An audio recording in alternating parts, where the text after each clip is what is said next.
Hey, how you doing? This is Adam Post.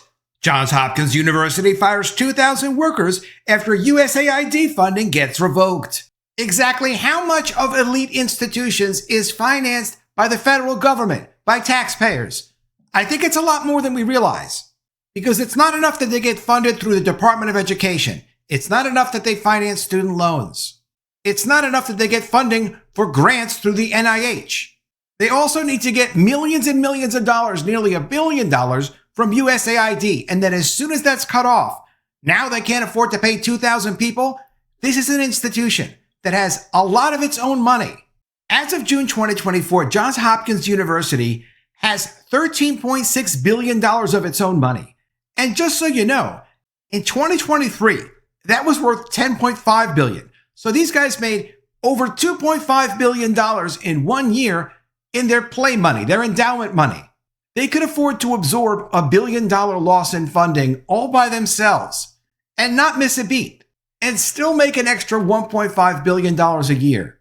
But the way they see it, that endowment money is their play money. That's not your money. They want your money to finance their important work. And some of the work I'm sure is important. But these are people that can't be trusted. And if these contracts are not worth having and these grants are not necessary, cut all of them. Coming from the Washington Post, Johns Hopkins University to slash 2,000 jobs after $800 million in federal cuts. And from Inside Higher Ed, Johns Hopkins plans for layoffs amid $800 million cut to federal grants.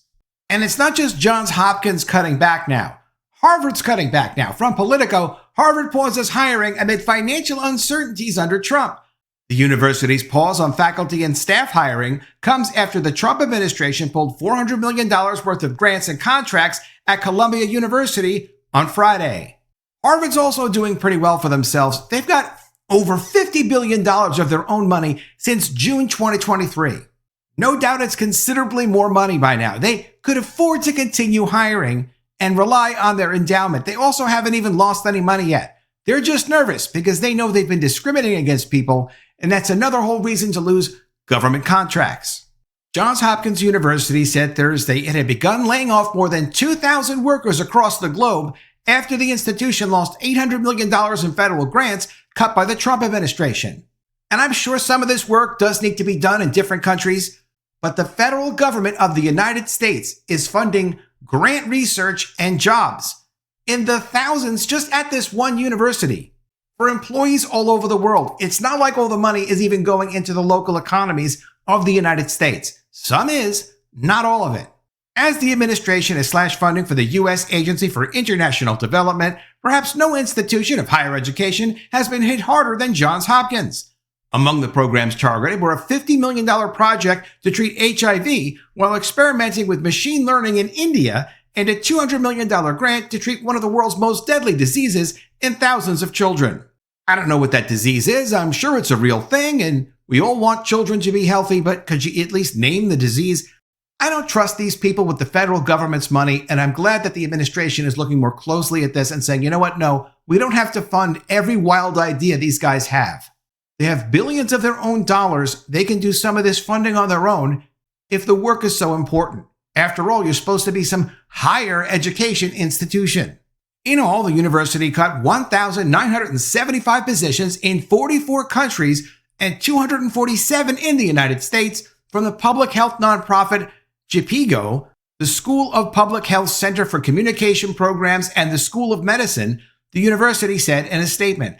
The U.S.-based workers have at least 60 days before the job changes take effect. Quote, "This is a difficult day for our entire community," the university said in a statement.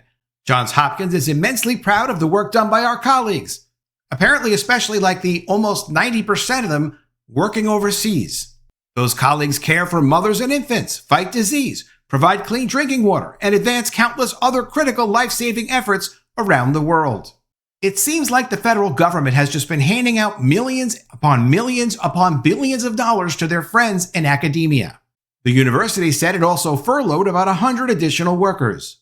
Hopkins President Ronald Daniels wrote in a recent note to the university's community that nearly half of its total incoming money came from federal funds last year.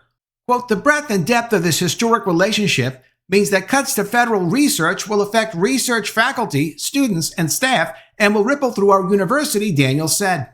The Trump administration and Elon Musk's U.S. DOGE Service have sought to dismantle USAID over the past 2 months, canceling the vast majority of the agency's contracts, terminating more than 1,600 jobs, and putting almost its entire workforce on administrative leave. The effort has sparked outrage among USAID supporters who say the funding of nutrition, medical, democracy, and other overseas assistance strengthens U.S. global influence and worldwide stability. When they're funding democracy, they're pushing the establishment agenda through propaganda worldwide.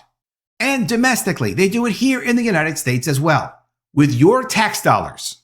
But Musk and others in Trump's orbit have alleged, without evidence, that USAID is a criminal organization that must be eliminated. You know when propaganda media always says, quote, without evidence? They only use that phrase to refer to narratives and claims that go against the liberal globalist agenda. They will never say that someone on their side made a claim without evidence. They'll just cite it as if that person is of course right, and even if they're not right, somehow they mean well, so we'll just back up whatever they say. It's one hoax after another with these guys. But if anyone else makes an accusation, it's always without evidence, as if Elon Musk, who is the one that said that USAID is a criminal organization, famously, as if Elon was supposed to publish internal documents and records and formulate his own criminal complaint. I thought it was a little aggressive that he said it's a criminal organization, but clearly he wanted people to understand that this is an organization that uses funds in a way, the taxpayers' money, that they would not be happy about if they were aware of how their own money was actually being spent. At Johns Hopkins, the cuts could have wide-reaching effects not only globally but also locally. The Maryland economy relies on the Baltimore-based university as one of the state's largest employers. The university produced $15 billion in economic impact in the state in the 2022 fiscal year and employed more than 55,000 workers in Maryland and more than 90,000 overall, according to its most recent economic impact report. Carter Elliott, a spokesperson for Governor Wes Moore, called the consequences of the cuts to the university immediate and profound. Quote, it is difficult to overstate the significance of Johns Hopkins University as a cornerstone of Maryland's economy, he said. Students, faculty, and researchers at Johns Hopkins will bear the direct burden of these reductions, but the ripple effects will extend far beyond campus. Because if you're going to operate a state, you must take that state and have it completely rely on federal funding for jobs that are, for the most part, it looks like, unnecessary. And you do it with a university where there's a question of whether or not you're going to get grants and there's an adjustment period, a university that won't spend a mere $1 billion of its own money when it just made $2.5 billion in profit on its endowment over the past year. They could have at least kicked in half the lost money or some number, but you see these universities, they really consider their endowments to be play money. They will do whatever they want with their endowment money, which is also currently not taxable when they make that income off that endowment money. Even if they had just taken the portion that they would have paid for taxes, it would have been probably in the range of around $900 to $1 billion or so. They could have just used that and said, you know what, we're not paying taxes. Let's just keep this research going and continue to talk to the government. Maybe we can get these contracts back. No, not these guys. They won't do that. The university, for example, committed $360 million to local construction businesses in recent years and spent more than $1 billion with local businesses, according to a university spokesperson. Baltimore, home to 11,000 federal workers, could be especially affected by the administration's broader cuts. Johns Hopkins was founded in 1876 and has led the nation in federal research and development funding every year since 1979. The school's research made water purification possible, invented CPR, and helped to lead to the creation of Dramamine, among other innovations, according to their website. With about 30,000 students, Hopkins is also the largest recipient of National Institutes of Health funding, money that's also at risk after the Trump administration has tried to lower caps of indirect costs for those grants. Because the Trump administration has said, no, you need to limit the amount of money you're spending on extra employees and overhead and expenses when we give you a scientific grant through NIH. That's still being fought out in the courts. The U.S. government wanted to limit that number to something like 15% as opposed to as high as 40% or whatever number you guys pick at the university. Which is to say that if we give you $100 million to study some disease, you are not to spend more than $15 million on covering expenses. You can't spend $40 million on covering extra expenses, not even related to the grant.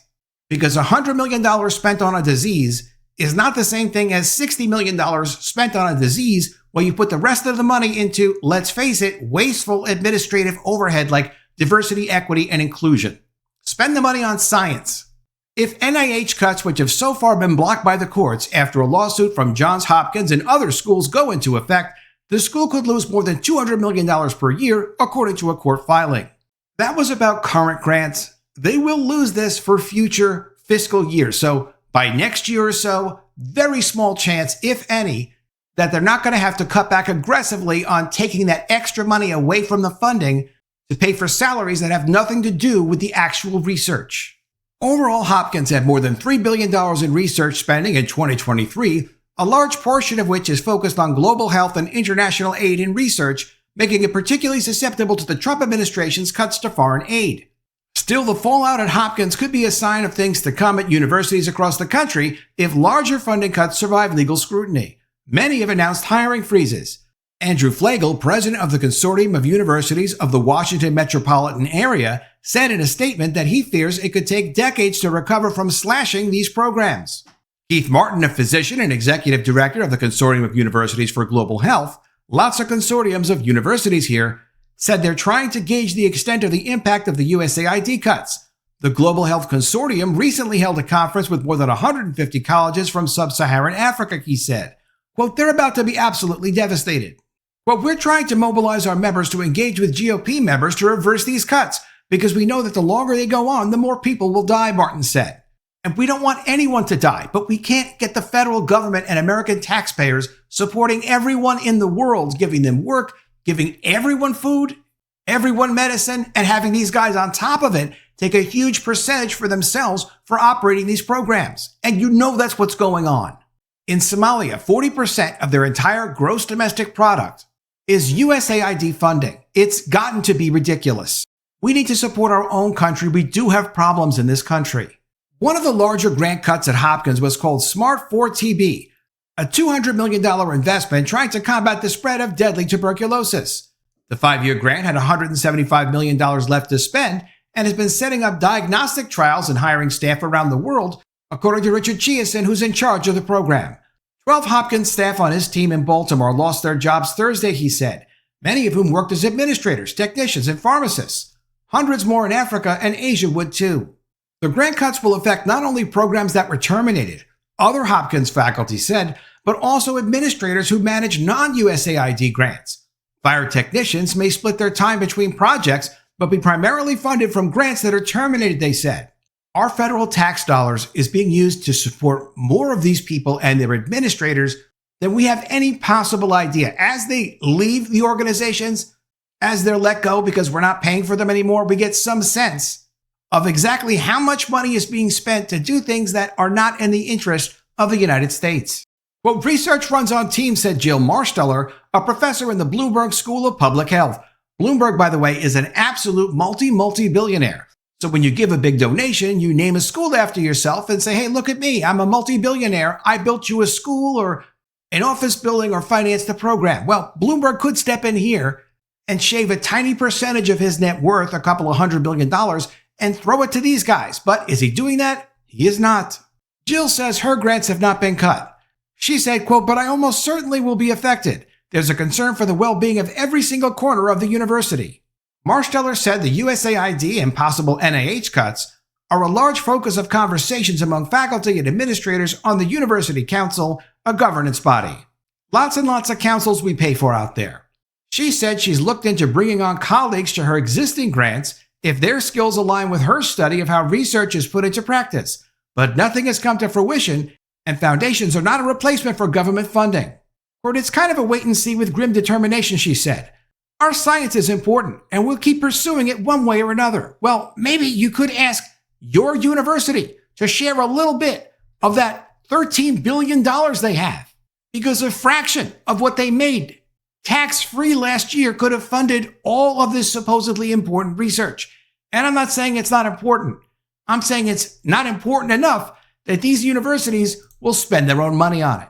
Let me know what you think of all this in the comments below. Always love to see your ideas. Please be sure you are subscribed to the channel. Click the bell for notifications, give me a thumbs up, and I'll see you again soon with another story. And if I don't see you, I will miss you.